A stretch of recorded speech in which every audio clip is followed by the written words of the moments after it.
Three, two, one.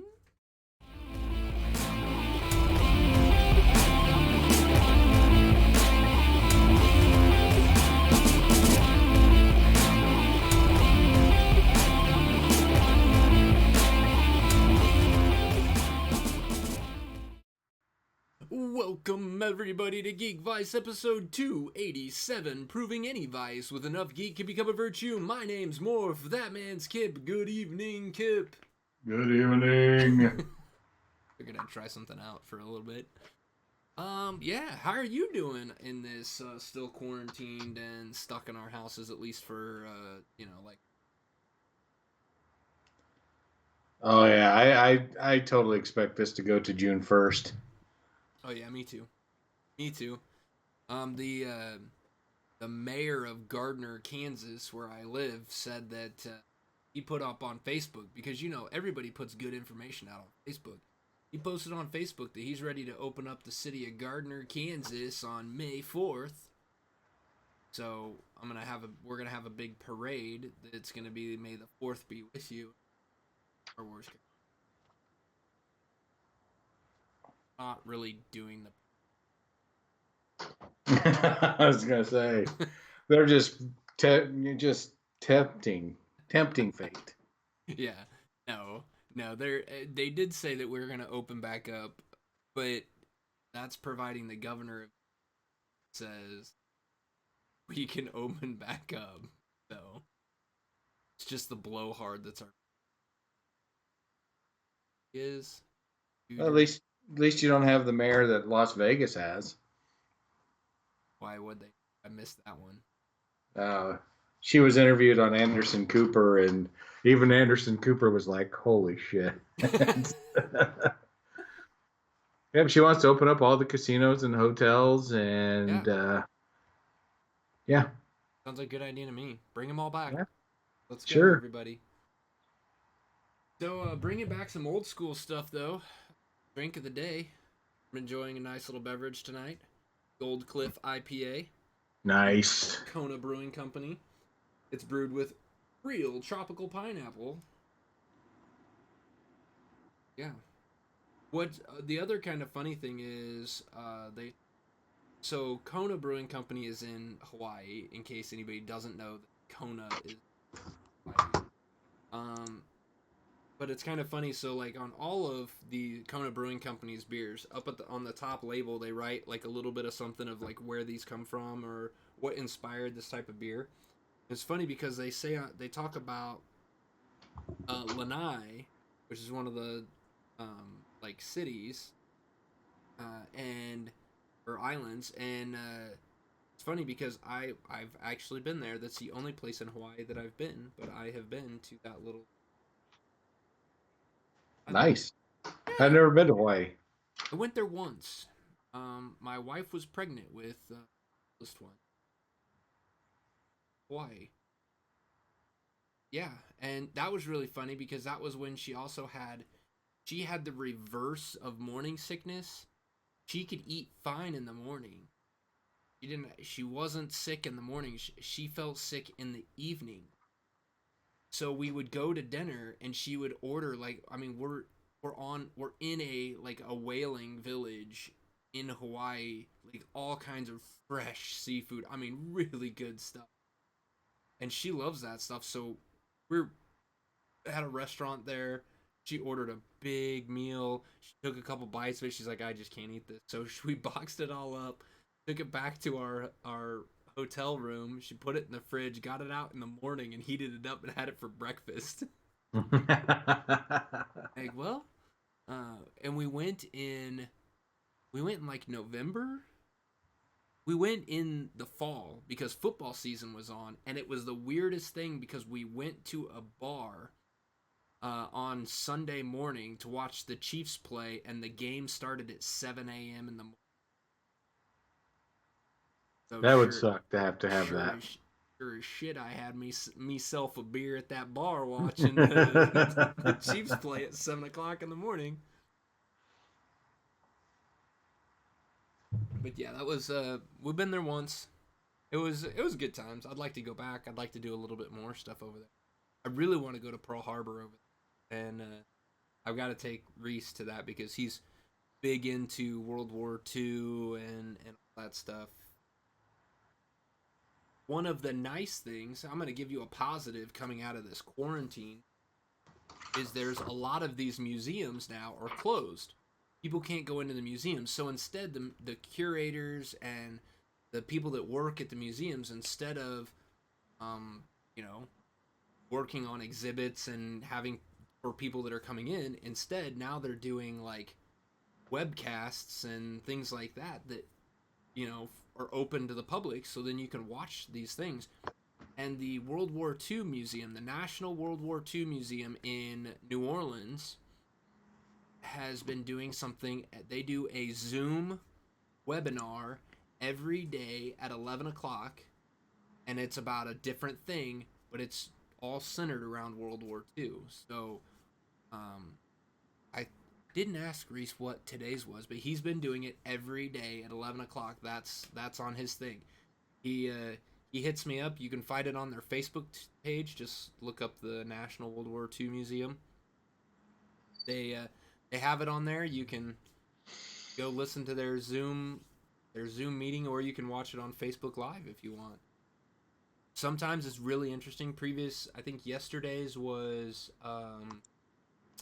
the economics of World War II,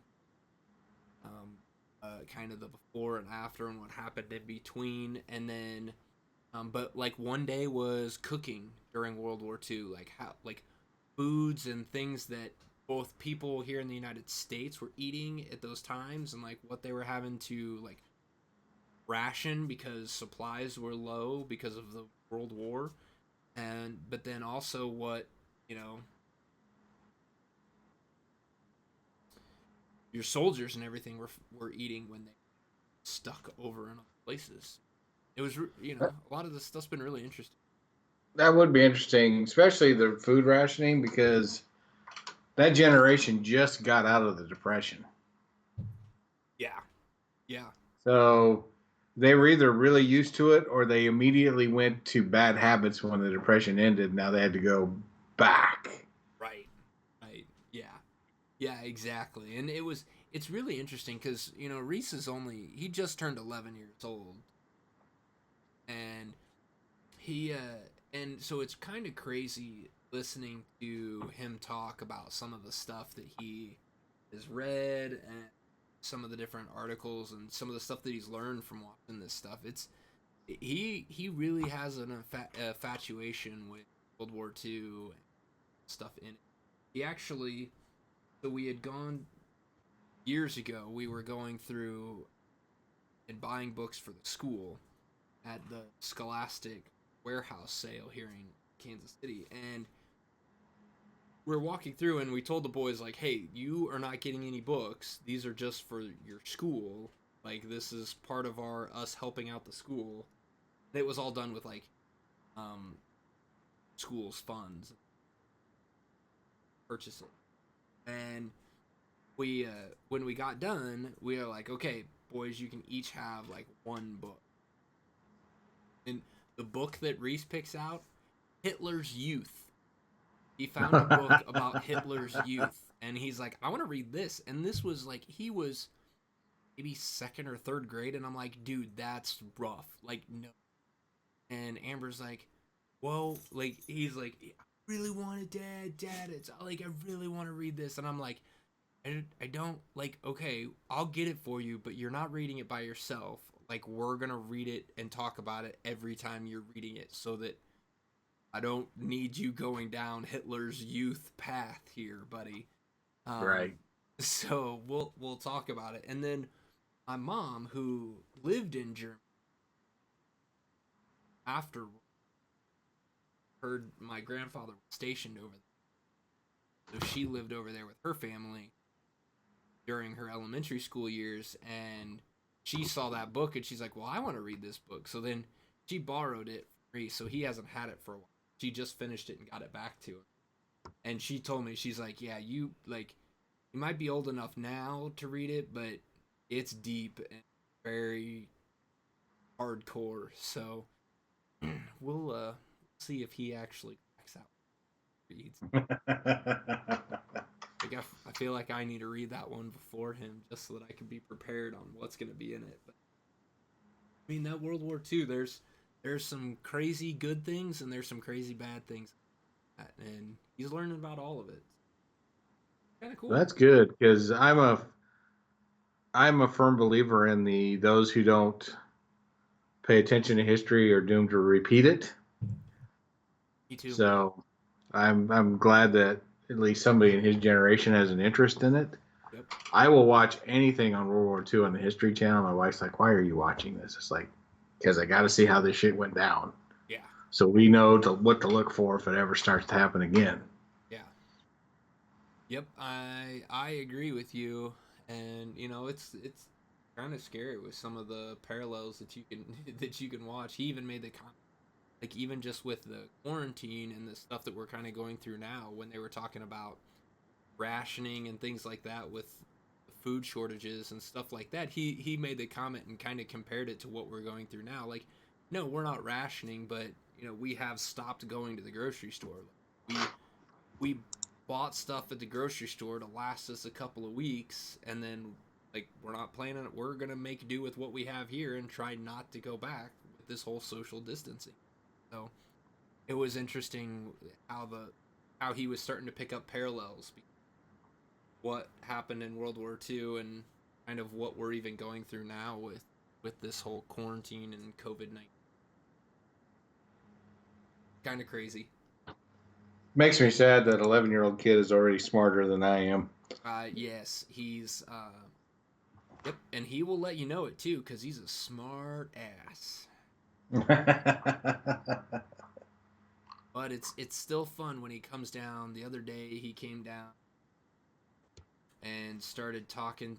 He was having problems with some algebraic equations, trying to solve problems, which is way above what he should be doing in math, in for his age. But um, he like one of the programs. That's the thing with these online programs. Like they work at your speed. So as he kept doing stuff faster and faster and like new things that were above, you know, his math level, they kept giving him harder and harder math, and then finally they started dropping stuff on him that he just looked at and he's like, I don't even know how to do this. I'm like, okay, hold on, you do, it just looks different. So we kind of walked through it, and it took him a little bit. That made me feel good that I was still just like a little bit. there's there's not much. You still have math. Yeah, just just barely. Just barely, because you know, sure, soon he's gonna be getting to the point where he's doing math that yeah, I did it one time, but I don't do it anymore, and I'm not gonna remember how to do it. Luckily, we stick with algebra. I deal with algebra and engineering. I don't. We start getting into differential equations and some of that stuff. I still have to look up how to get the volume of a trapezoid. Just forget. Yeah. Oh, every now and then we'll be watching something and they'll throw up a math equation, either as a joke or whatever, and it's like I recognize it. Can't remember how to do it, but I recognize it. Yeah, exactly. Exactly. Yeah, today doing work here, I was doing volume of detention basin. I was given the volume and I needed to figure out the size and shape that they were gonna fit, make them fit on the space. And I was thinking like, crap, how do I go and solve for my?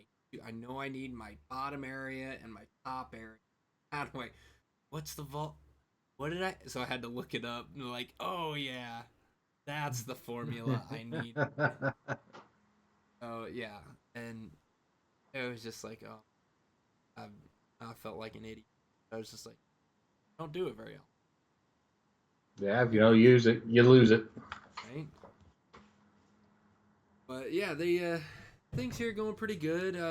Oh, the other thing that happened today, you know, sitting outside, having a beverage, nice weather, sitting out in our driveway. Guy comes walking up like, oh geez, he's wearing a name tag.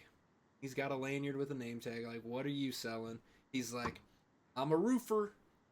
look at your roof. We got hail damage across here. I've got 25 houses in your neighborhood. And he showed me his card, and I'm like, oh, I've seen this sign in a bunch of houses down the street from me.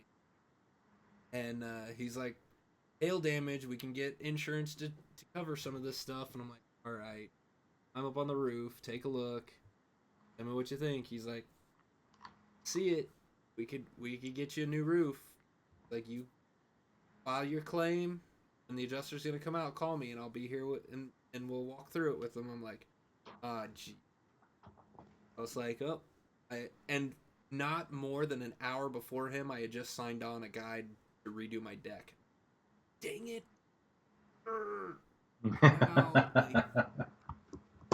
Now, now you're starting to stretch my cash flow a little thin here, bro. I don't know. We're still waffling on roof fight. Basically, the only way we're doing it is if insurance covers it. Kind of one of those domino effects. Signed on a guy to do the deck, and then roof guy shows up saying, hey, I got hail damage all around your neighborhood. I don't know. You dealt with that before? Yeah, I got so many projects I got to do here. It's crazy. Oh, right. But you got one project done this last. Yeah, speaking of volume of a trapezoid.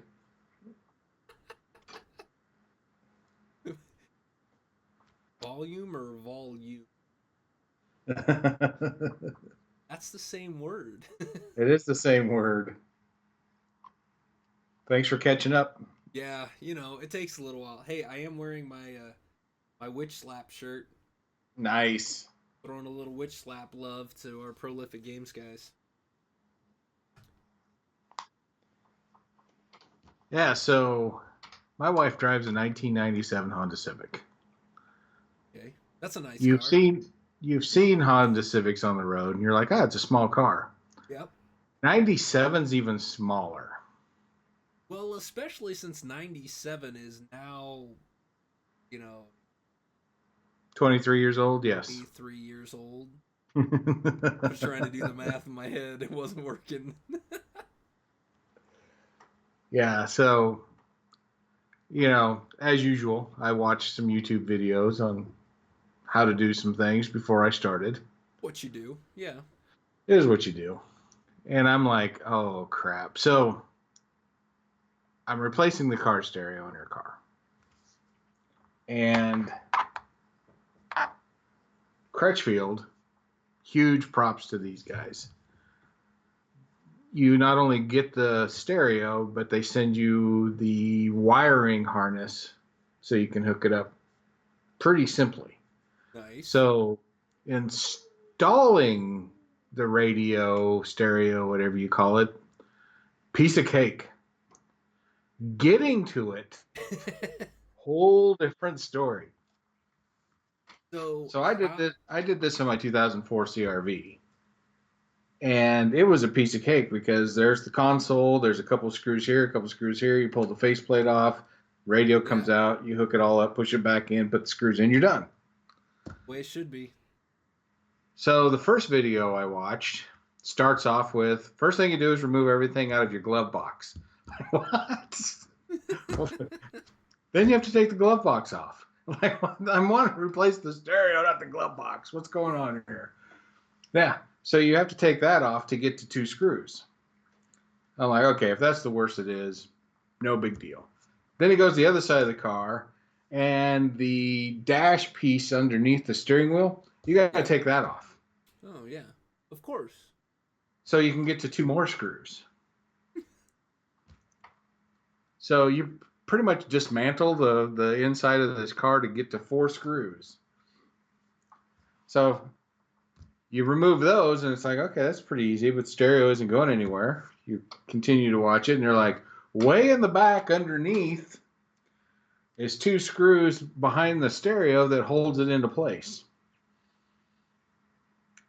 I don't know about you, but I don't have tiny hands. I have a big head, so that gives you any indication. And I weigh 3 bills. Getting underneath the dash to get those two screws out, I'm like, holy cow, this is going to be a nightmare. I even told my wife to be prepared. I may call on you to reach under the dash and remove a couple of screws for me. But I was able to do it.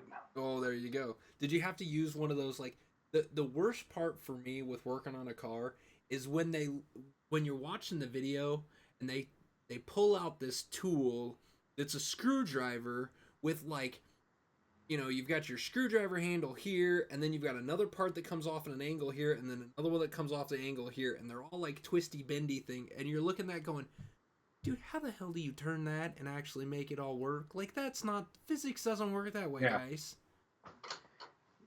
Yeah, I know what you're talking about, but no. That's good. So the two screws underneath. If I got into a position where I could see the screws, I couldn't get my hands up there.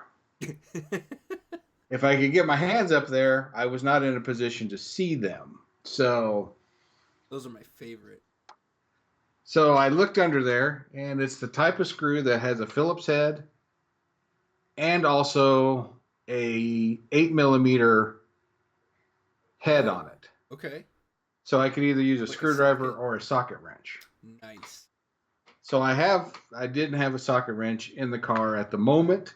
So I was able to get to the first screw with a Phillips screwdriver. It came out piece of cake. It's like, Nice. awesome. This isn't so bad. I guess I'm good at feeling around in the dark. Yeah. So I get it up under there, and I get the second one set, and I'm turning the screwdriver. It's like nothing's. I think I've stripped the screw. It's like, Oh damn it. no. So I go and I find an 8 millimeter socket, and I have a kind of a ratchet screwdriver thing that I can hook a socket to. Yep. Yeah, I still couldn't get it out. It's like, so I had to find an extension for my socket wrench, get my socket wrench, do all this stuff, get underneath, and then it was a piece of cake. So to remove two identical screws, I went through 3 different tools. It's a good feeling right there. And I'm like, man, this is going to suck putting this back in. And then when you realize you don't have to put those 2 screws back in, it was like angels were singing. It's like, oh, it's like, this is fantastic. Yeah, you gotta love that. See, I love those aftermarket things where they think of it, where they actually look at it and go, that was really dumb the way they installed that. Let's do it easier. Let's just do something easy. Yes. Yeah. Please. Yep.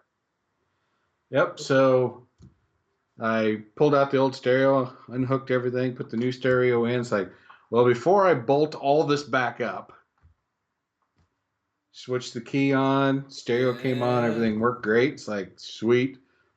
Put it all back together, and the car has a fancy new stereo, and it actually works. So I'm Nice. pretty proud of myself. But Uh-oh. holy cow.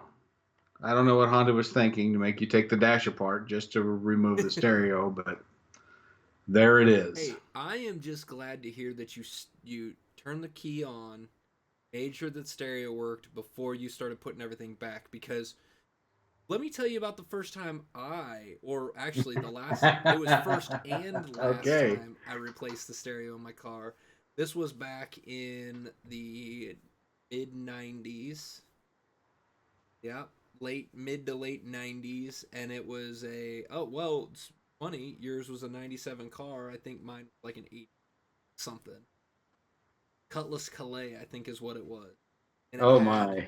it had a tape, like, stereo tape player thing, and that time in the 90s it was CDs were out, guys. You needed a CD player, and of course my dad was like, well, you can't just get one that looks like a CD player. Someone will break into your car and steal it, so you got to get the removable face. I'm like, okay, sure, let's do that. So went to go put this thing in. My dad was helping me. We put it all in. Same kind of thing. Had to take the entire dash, like the whole front of the dash, everything like in front of your gauges, your speedometer, and everything like that. All that had to come off. Everything in front of the console, everything in front of the glove box, all of that came off. And then you remove the stereo. We put the new stereo just kind of clipped in to the metal like bracket that was in there already. You didn't even have to put any screws to keep it in place. But apparently we did not get the wiring pushed back together enough, like the wiring harness, so it hadn't like clicked. But we didn't check to see if it had power or that if it worked Oh before we no. put the entire dash back on. And then we go and start up the car, and we're like, "Yeah, let's see how it goes." And it wouldn't start. No power. No power. So we had to take all of the stuff back apart. Found out, oh, we didn't get the harness clip. Like those stupid little plugs weren't pushed together hard. Once we did that, it worked great. So I'm glad that you checked it before you put everything back together. That is a sign of I a don't do a smart lot man. of smart things, but this time I did. Win. Winning.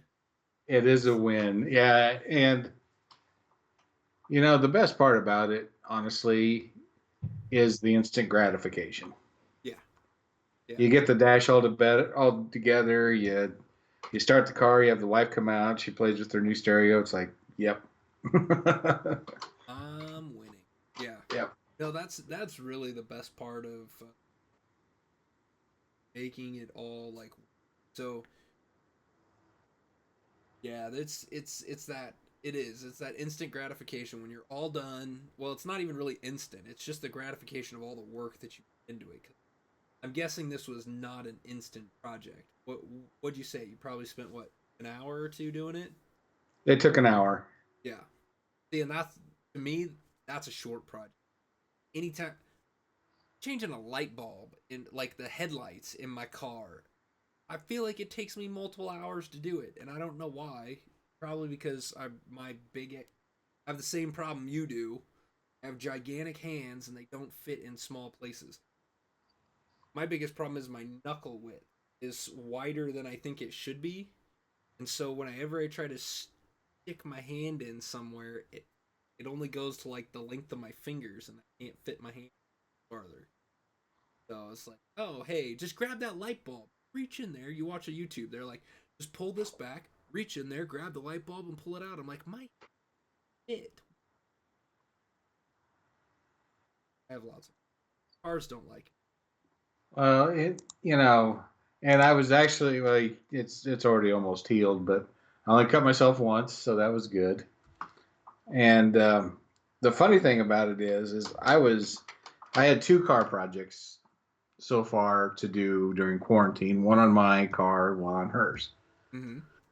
And I thought mine was the easiest one, and it ended up being the most difficult one. Oh, cause yours was the switch, right? Yeah, power window switch right there. You pry up the little thing, you remove a couple of screws, pop it out, and then the clips have the little tab that you push in while you pull down, which Yep. sounds pretty easy. But I had this much space to pull down Yeah. because there's no slack. Right. You pull it up and it's like, oh look, it kind of cleared. Yeah. Like, oh, I can if I use a flashlight and some tweezers, I can see what it is. Now I gotta like grab it and pull it out. Yeah. Ah, hate that. So engineering mind, I took my screwdriver, I Yeah. pinned the clip against the car while pushing in on the little tab, and then Yeah. just pried off the actual switch itself, and it worked. There you go.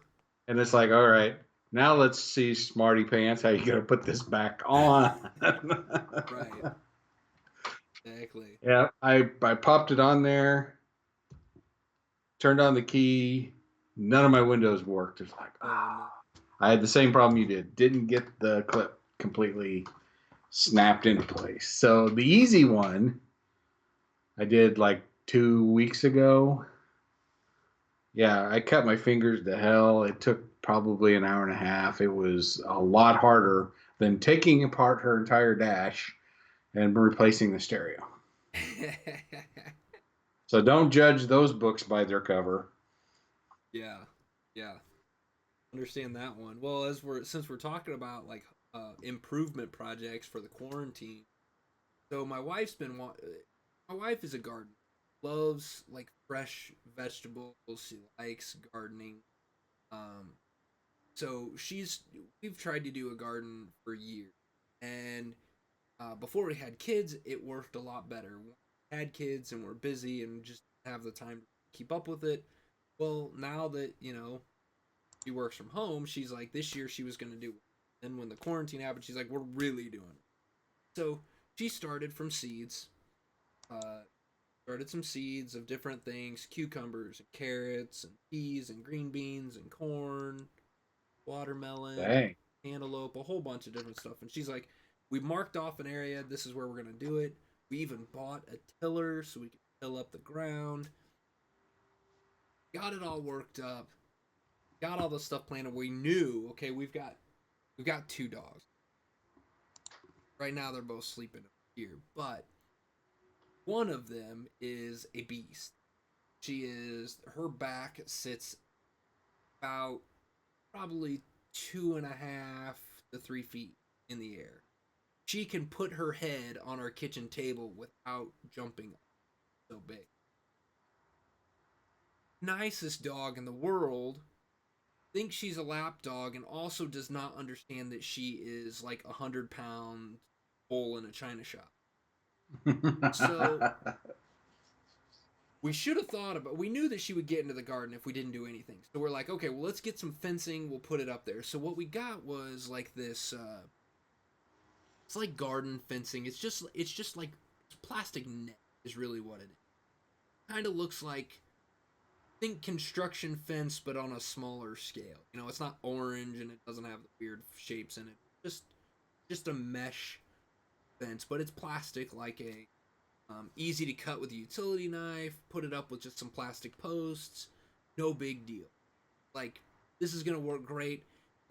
The one we got was about 2 feet tall. We're like, she could jump over it if she wanted to, but is she gonna want to? There's nothing really back there. No big deal. We thought we were good. We hadn't seen her back there. We're like, oh. And then one day we're like, oh, it looks like there's some footprints back there. And then Tuesday this week. And then Tuesday. Tuesday evening, um, she Amber looked out the door and she's in the garden. So Amber goes running out there to like get her out of the garden. Then she wouldn't get out of the garden. She's like running around and trampling on stuff, and Amber's getting all upset because she spent a month growing seeds, and she's like, get out of the. So she finally gets her out. She's like, we got to do something. Got it. We will do it. I said, like, it's the middle of the week. Like, there's no way. I don't know what you want to do now. Like, it's after 6 o'clock. All the hardware stores are closed. Maybe we could look at doing something. Like, we'll do it this weekend. Like, we'll get it fixed. We'll put up a better fix this weekend. Wednesday morning, I am waking up. We've got our windows open because it's all nice. We slept with our windows open. I am laying in bed, like, just, not really wanting to get up. And all of a sudden, I hear her, like, yelling at the dog. And I'm like, oh, no. So I jump out of bed and throw on some clothes, and I go running out there. And our dog only, instead of jumping over the fence, she just ran straight through it. Oh. And then when like Amber, I guess there was a bird back there, and we tried to catch the bird. And Amber opened the back door to let her outside to go to the bathroom, and only just took off for that bird, ran through the fence, right through the garden. Amber went running after her, and only is not the alpha house. She knows she is very submissive. So the moment she thinks she's in trouble, she lays down and puts her feet up in the air. Which is great when she's actually in trouble. it's not great when she's in the garden. So she started rolling over all the pea plants. And Amber was just, she's like, this has to be fixed now. And okay, so took a couple hours off Monday morning, went to Orscheln's, bought some welded wire fence and some T-posts, and I didn't have a post driver, so I had to buy one of those too. And I drove 10 T-posts into the ground and put some welded wire fence up that's 4 feet tall, and she is not running through that thing. But yeah, so yeah, that kind of that same situation, like you look at, you get done. I got done with it, and it was that instant gratification. I'm like, yeah, this turned out really good. It only took a couple of hours to get all the stuff, come back, put it in. Really proud of myself. And then I looked at my hands. And in looking at my hands, when you cut welded wire, and you're dealing with all the T-post clips that are also of wire variety, your hands can get kind of cut up if you're not paying attention. I had some pretty good cuts that at the time, well, when I looked at my hands at first, I'm like, holy crap, what the hell did I kill? Because my hands were all bloody. But they were small cuts that you didn't really feel cut you, almost kind of like paper cuts type thing. You felt like you got poked, but that's it. Then when I washed my hands, I was like, oh, all the blood came off. I didn't really see any of the scrapes. Now all the, after a couple of days, now all the cuts are starting to actually like show up and see them, and like, oh, where did I get that from? Oh, that must have been from then. Like, oh, ow, that one kind of hurts too. So, I understand. Light, cut up hands work. Well, the worst part about it is when you're working on stuff like that. Like you said, you didn't even know you cut yourself, Yeah. and then you'll be doing something like, "Why is there blood on that?" Oh yeah, look at that. Yep. Yeah. Yep. At every project, and that was the thing when I got back inside, and I showed my wife my hands, and I was like, look what I did for you. This is what your project did. She's like, no, no, no, no, no. You cannot blame me. You get cuts and start bleeding over everything on every project you do. It doesn't matter what it is. Yeah, I did a brake job on my car, and I thought, you know what? This time I bought rubber gloves. It's like I know this is gonna be an oily mess. Yeah. It'll be better than trying to wash all this crap off my hands when I'm done. And so I had to replace the rotors. So I got the rotors off, put the new ones on. I was doing something. It's like, where in the hell is all this blood coming from? I looked down. I even cut the glove. And the palm of the glove was filling up with blood. It's like, this is ridiculous. Yeah, and at that point, you're looking at it going, a lot of the times, by the time I realize, especially when I'm out working in the yard, doing something outside with dirt and everything like that, by the time you realize that you have a cut, you already have dirt in it, and you're just like, shit, now I can't even really put a band-aid on it because I'd have to go inside, wash all my hands, put a band-aid on. I'm just going to be working back in whatever it is that I'm not supposed to be getting in my. It's not really going to matter. I have a band-aid on. I as well just keep going. Oh yeah, I've finished a lot of projects with just a paper towel wrapped around my finger. Yeah. Yep. Just to finish it. Yep. Yeah. I feel you there. Yeah. So I'm glad I'm not the only one. Yeah. So welcome to Geekvice, Yeah, the the home of show cut hands. of the show with complete randomness. Hey, we put it in the show notes, guys. Of course we're gonna go off topic. And we at least had one thing that was on our topic, which was installing your car stereo, which we had talked about a couple episodes. So It's a we win. we at least got that out. And guys, it's quarantine. I've been drinking this afternoon. So of course we're not gonna do anything that's wild. But I will at least go to the one thing I have on my list. And we've so my family, one of the things we like to do as a family is we like to find TV shows that we can watch all as a family. So we've watched Nailed It, which we've talked about on here, cooking show. We also watched Voltron. We've watched Troll Hunters. We've Tales from Arcadia. Like all of these different shows, and I've talked about a lot of them. Well, we found another one, and we had this is the second season of it, really, that just came out this month, and we had watched the first season, and I don't know if I talked about the first season on, so I want to make I sure that don't think so. I don't think I did. So I want to make sure that I talk about this because this is a really good show, especially if you have kids. So, uh, this show is called The Last Kids on Earth. It is it's an animated television series. It's on Netflix. You can watch the whole 2 seasons of it. It's based off a book series by the same name by Max Brailer, and he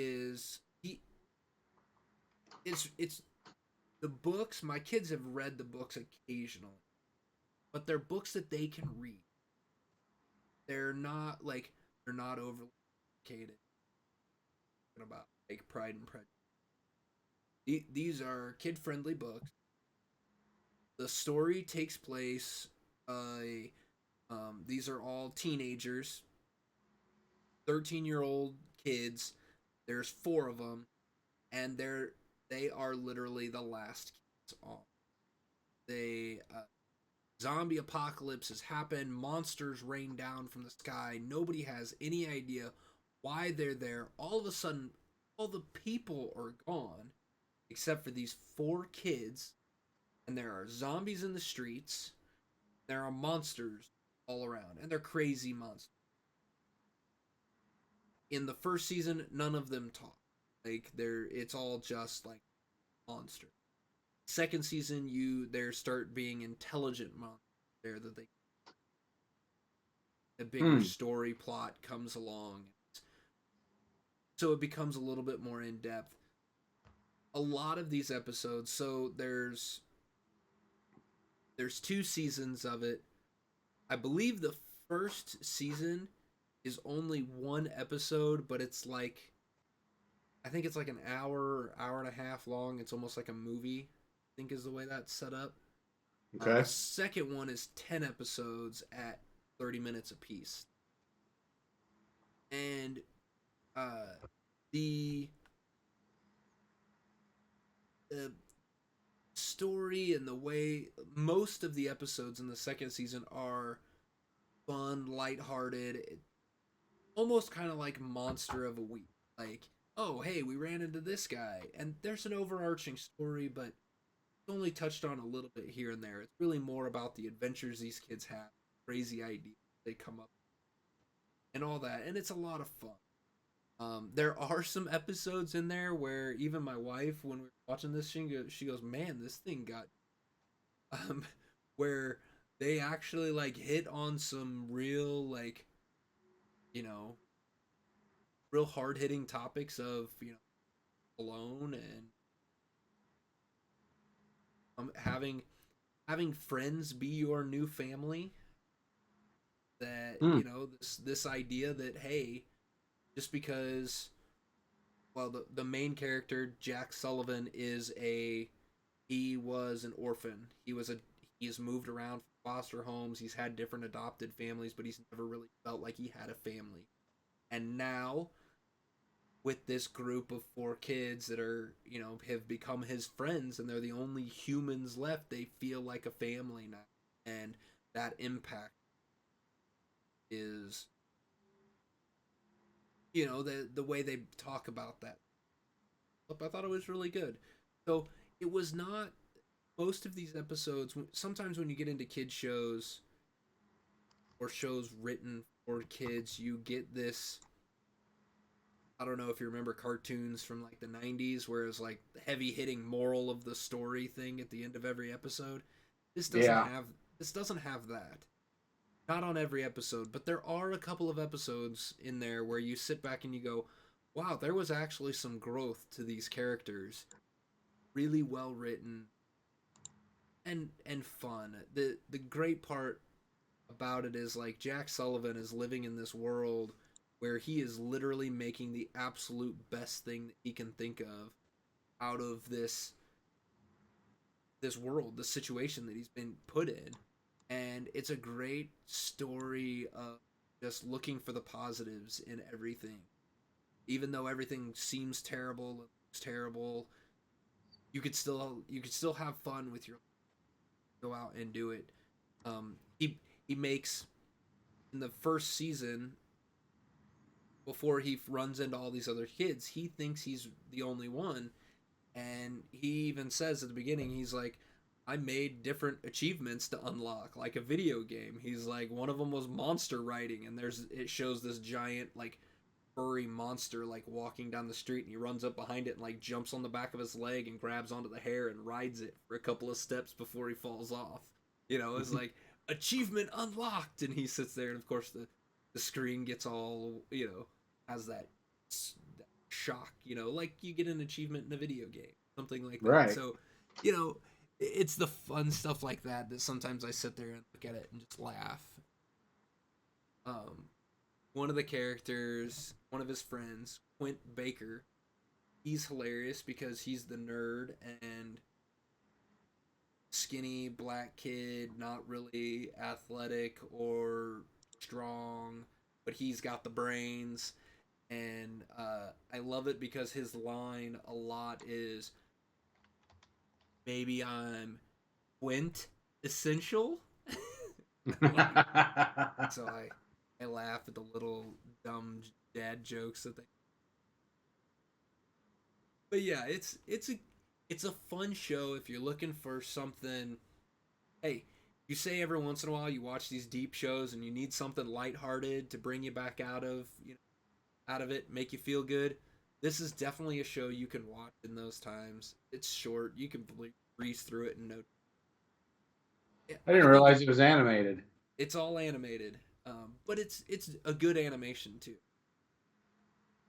I like it. I thought it was a lot of fun. I enjoyed it. Even as an adult, I enjoyed it. My kids love it. But I enjoyed it, and they did say at the in the last episode of the second season, they have announced that it will be back for looking forward. Nice. Well, there you go. You can go check out the Last Kids on Earth TV series. I'm actually like hoping that the kids will. I kind of want to pick up some of the books and actually read the books and see if them or the story kind of fits along. Fun. I like it. Very cool. I'll have to check it out. But it does bring up a question. Yeah. How long before we swap out zombies for COVID-19 in the movies? I don't know. It might be a while. Think we're going to have to let the hurt go for a little bit before we... Yeah. I think if they were to do anything too quickly, it'd be like everybody look at it like, oh, that's too soon. But I could definitely see some documentaries coming out of this whole thing that are gonna hit pretty hard. I don't know how long it'd take for that to actually, kind of take place. The other thing is, I mean, honestly, Netflix had that Outbreak movie or show that came out like right before this whole thing went down. Oh, yeah. So, yeah. There's a lot of stuff on Netflix that are just relevant as hell to what's going on. I think Steven Seagal had a movie like that too.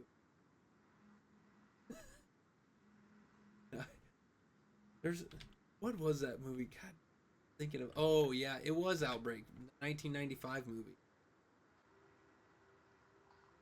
With I'm pulling it up. Who was in that one? That one as Dustin Hoffman, Rene Russo. Oh Morgan yeah, I Freeman, read that Donald book. Sutherland, Cuba Gooding Jr., Patrick Dempsey, Kevin Spacey. Oh, it's like star-studded cast. That was was with a monkey. It was a good book. Yeah. Scary as hell, but it was a good book.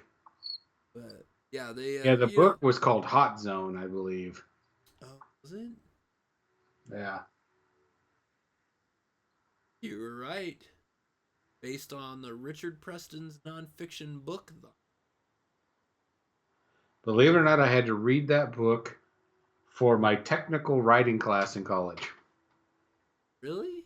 Yeah, that and Hunt for Red October Oh in technical shit. writing class.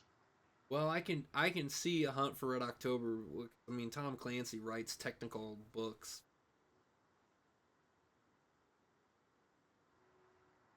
but Hunt for Red October, yeah, that's and that was a hard book to read.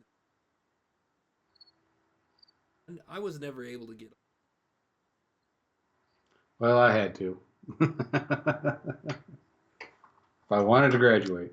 I was to say props for you on that one.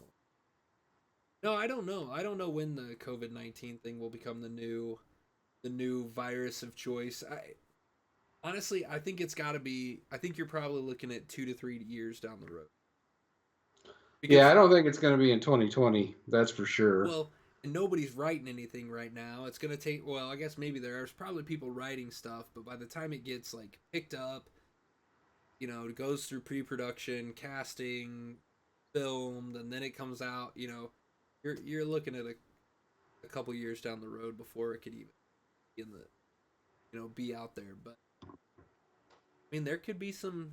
Maybe it could go a little bit quicker if it's a straight to web series. I think the bigger question here, Mr. Kip, is what's going to happen to movie theaters when this is all over? Are they even going to open back up? I That's a good question. Yeah, So, movie theaters get a bad rap anyway because they don't get any money from ticket purchases of a new movie for the first 2 weeks. yeah. Well, and That's it's why it. sodas are $5. Yeah, you're absolutely right. Yeah, and a lot of that's different depending on and all the stuff involved. There's a whole bunch of stuff to it. But yeah, you're absolutely right. There's not like they don't make as much money on ticket sales, especially early in the movies when all those big box office hits are there. They're not making jack on that. Yeah, they're hoping all those people are buying popcorn because Yep. that's the only way they're making cash. And they're hoping that all those people come back to see a second and third, viewing of it because that's when they actually.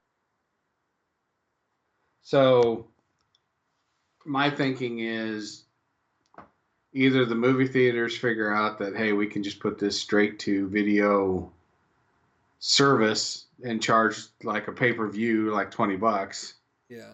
and theaters just go away. Or what I'm actually hoping is movie theaters feel like they have a little bit of leverage and they start getting paid on new Yeah. releases. So the interesting thing, and this is a whole nother rabbit hole, we won't go very far into it because we could be here for hours, and I'm not as educated on it. But if you want to know more about it, be industry. I'll have to find the article that he wrote or the podcast that he. But Steven Schleicher over at Major Spoilers, he um he knows he's a film guy, teaches film study college actually Fort Hays State, Hays, Hey, Kansas, Kansas.